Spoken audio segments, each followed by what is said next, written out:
सुधांशु जी, स्वागत है आपका। एंड ऑल्सो आपने ये जो सोमनाथ की जो डिबेट छेड़ी है उसकी में बहुत ही न्यूज आ रही है। Of course there is the timing is also there, prime minister Modi is going there. लेकिन आपका जो सोशल मीडिया में पहले आपने इशू सबसे पहले रेज किया, फिर प्रेस कॉन्फ्रेंसेस में, तो इतना बड़ा मुद्दा क्यों छेड़े जा रहा है? आप हमारे व्यूअर्स को समझाइए the importance of Somnath temple and also this debate over Nehru's letters जो आपने छेड़ी है, उसको थोड़ा समझाइए। देखिए, ये बात मैंने प्रेस कॉन्फ्रेंस में भी कही थी कि now India is emerging and all set to play a very significant constructive role in the global scenario. हमारा करेक्ट। अमृतकाल जो प्रधानमंत्री श्री नरेंद्र मोदी जी ने कहा है कि 2047 तक भारत को विकसित राष्ट्र बनना है और विकसित हम्म। राष्ट्र बनकर हमको एक महत्वपूर्ण भूमिका अपनी निभानी है। परंतु ये बताइए, विकसित राष्ट्र में अगर किसी को बनना है तो तीन पोटेंशियल चाहिए: economic hmm. Potential, military potential, and intellectual potential. By this, you can become a very strong country. But right. if you want to lead the world and if you want to sustain a civilizational world, तो आपको एक चौथा potential भी चाहिए, that is cultural potential, which can inspire the world. Because ये जो तीन powers हैं, मिलिट्री, इंटेलेक्चुअल एंड जो आपकी economic, these are considered hard power. By this, you can dominate the world. But if you want to motivate the world, there has to be some cultural potential.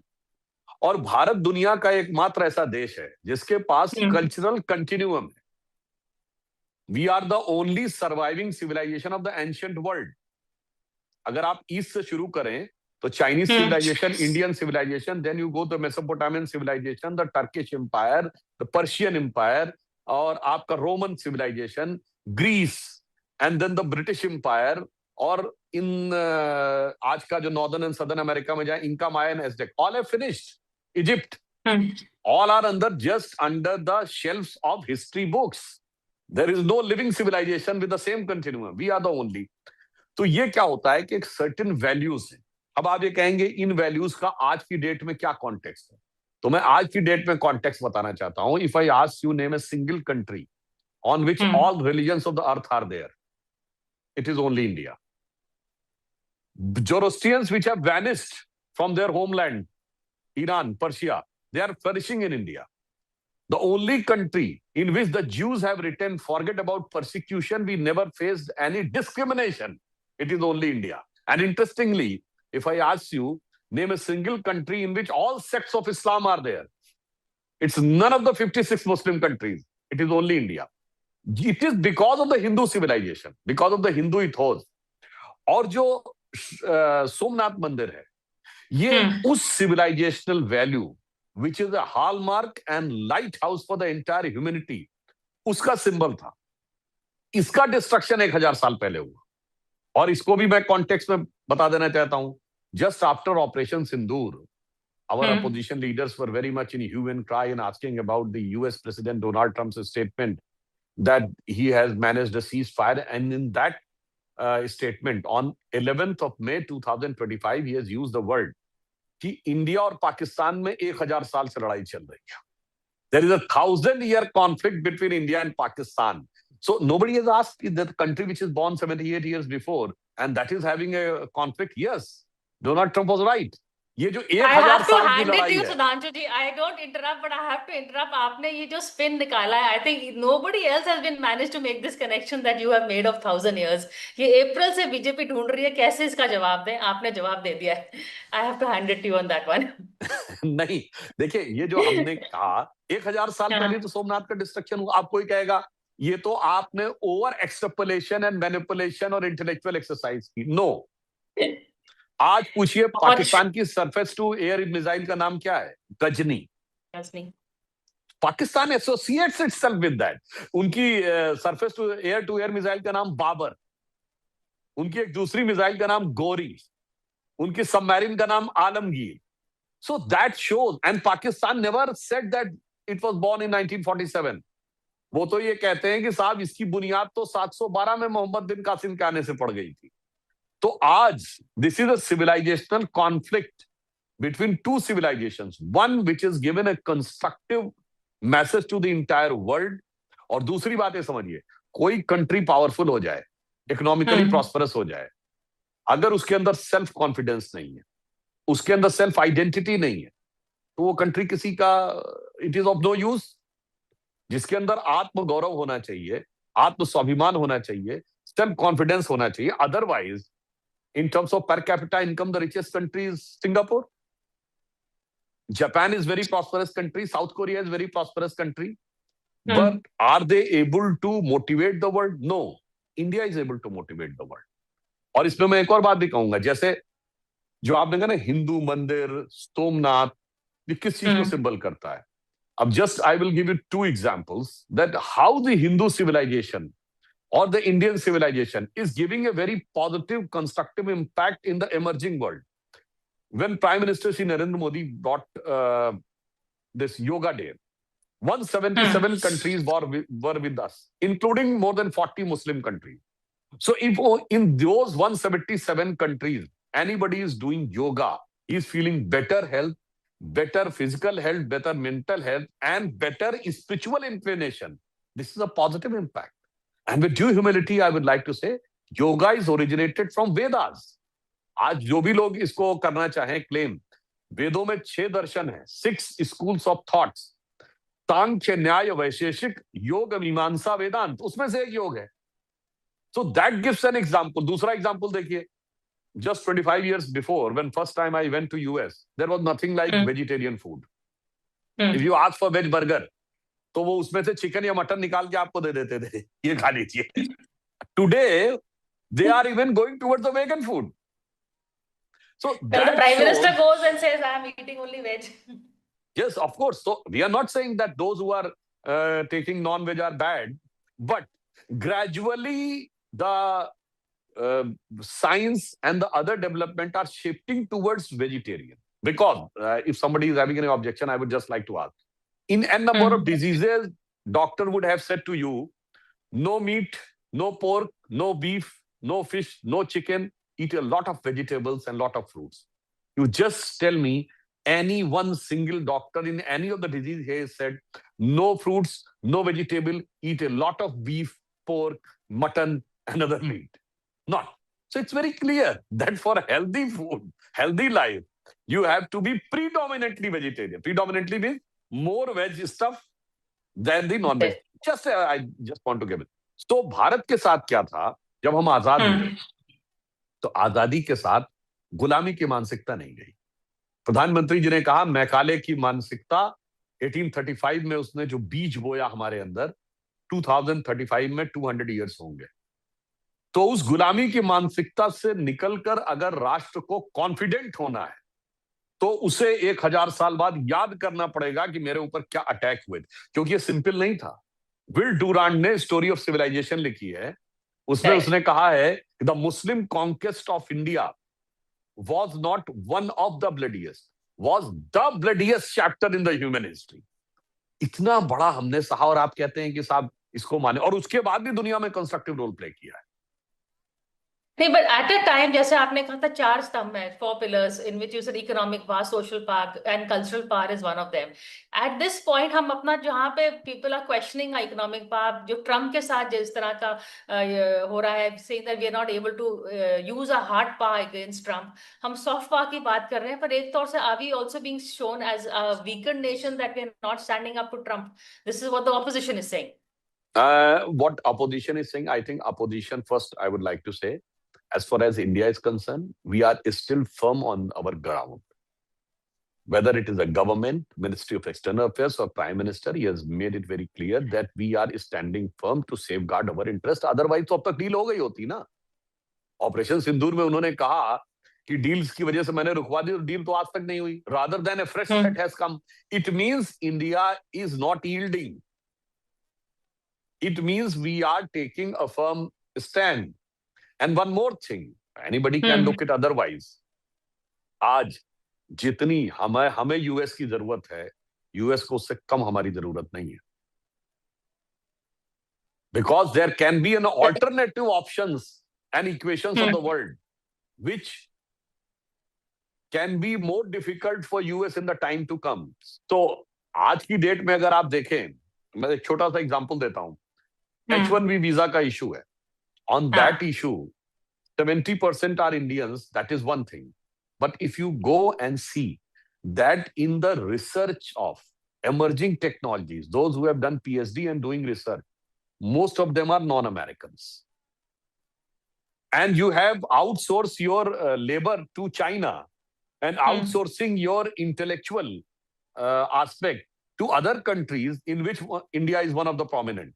तो होता क्या है, once एक कहावत है, republic ends through luxury. When any society become luxurious, so they do not want to go towards labor and do not want to do penance of doing mental exercise and continuous research and other things. Enjoy your life. Five days week and the 2 days weekend in Hawaii or Honolulu and others and vacations. So what happened? I would like to ask the American people, you are by default have gone into that aspect in which you yourself has created a problem for you. And these things cannot be overnight replaced.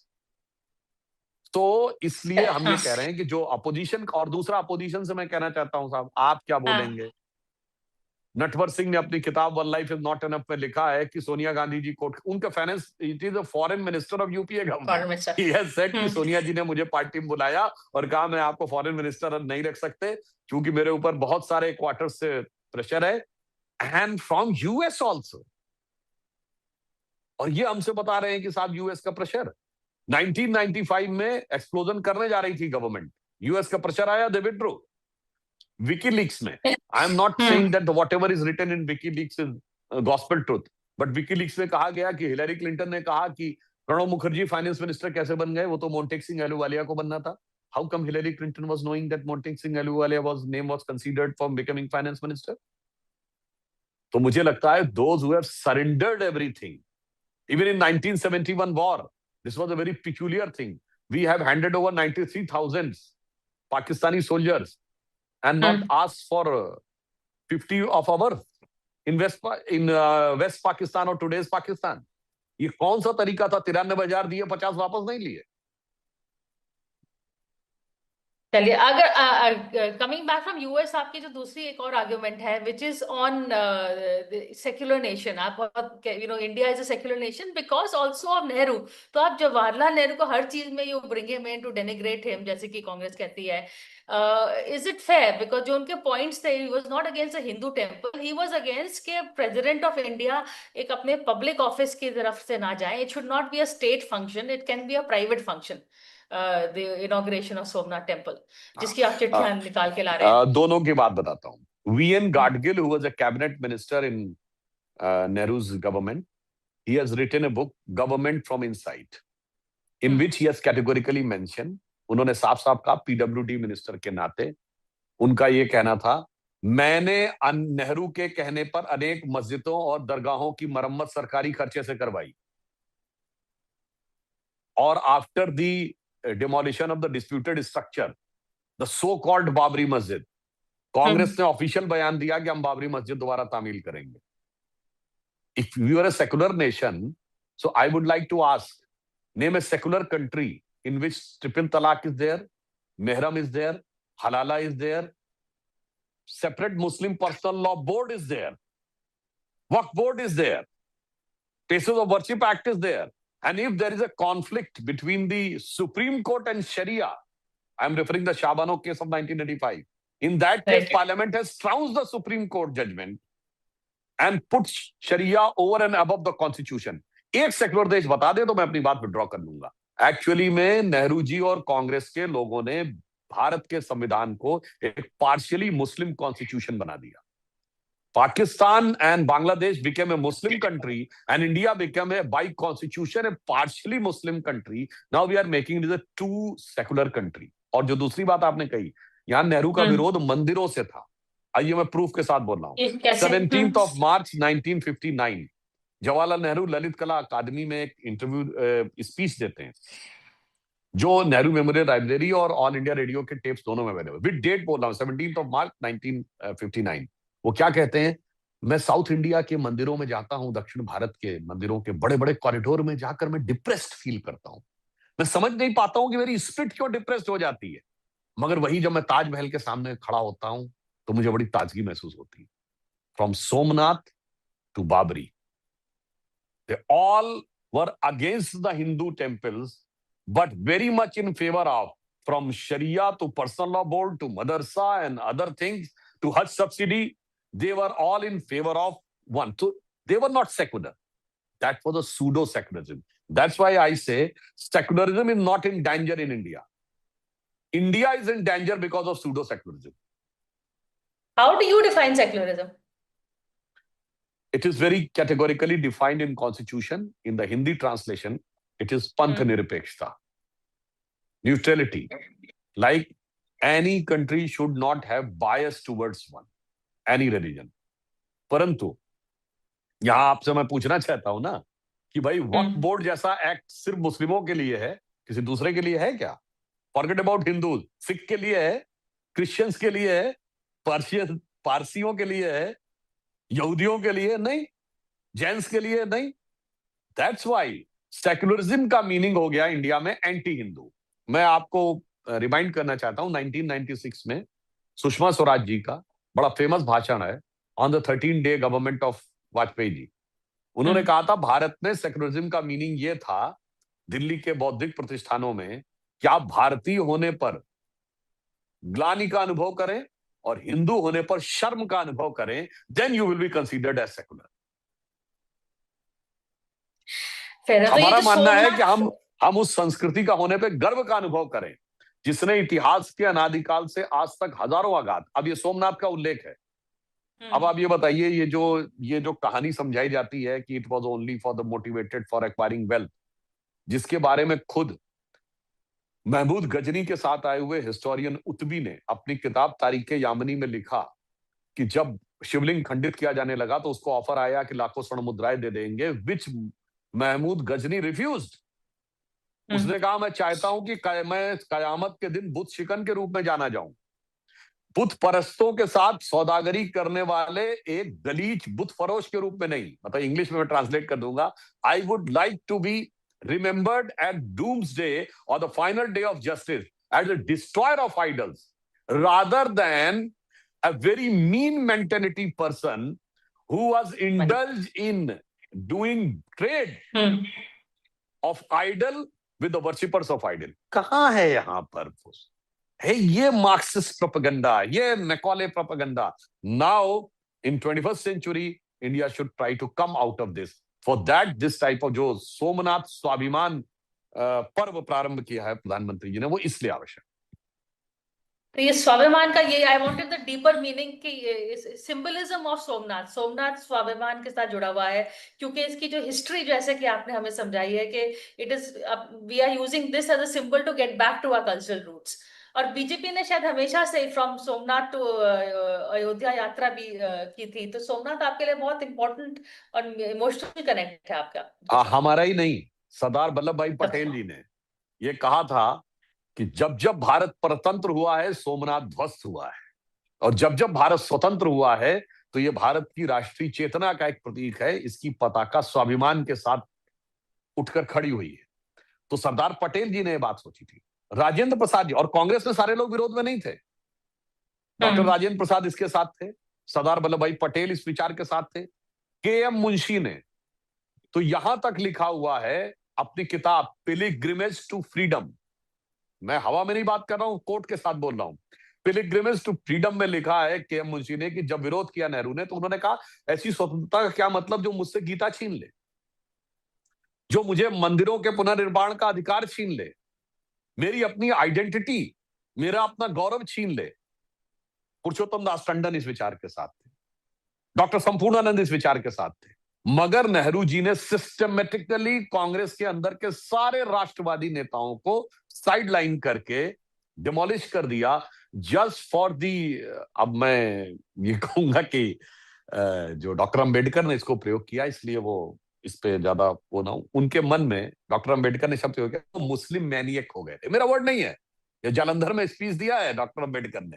तो उनके अंदर जो secularism का सुरूर था वो इतना गहरा था कि उस कारण से ये समस्या आई. तो हमारा कांग्रेस से विरोध नहीं है, कांग्रेस के अंदर एक से एक ऐसे लोग थे जो इन विचारों के साथ थे।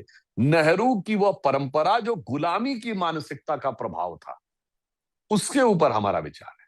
और मैं फिर ये बात कोट कर दूं, क्योंकि आपके ग्रुप से भी बाई चांस गार्डियन नाम जुड़ा हुआ है, तो when on 16th of May 2014, when Shri Narendra Modi ji first time won the election and BJP got a clear majority under the leadership of Shri Narendra Modi.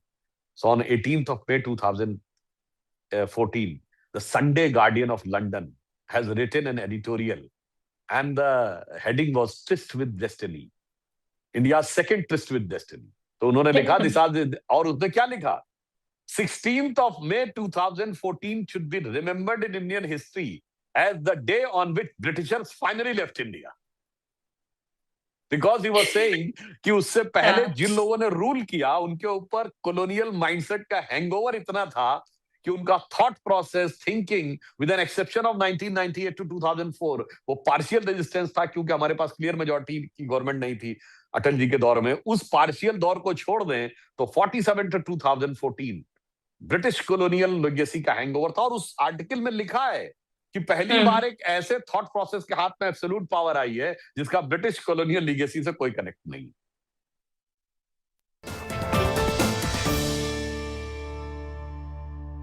Nafees ji 45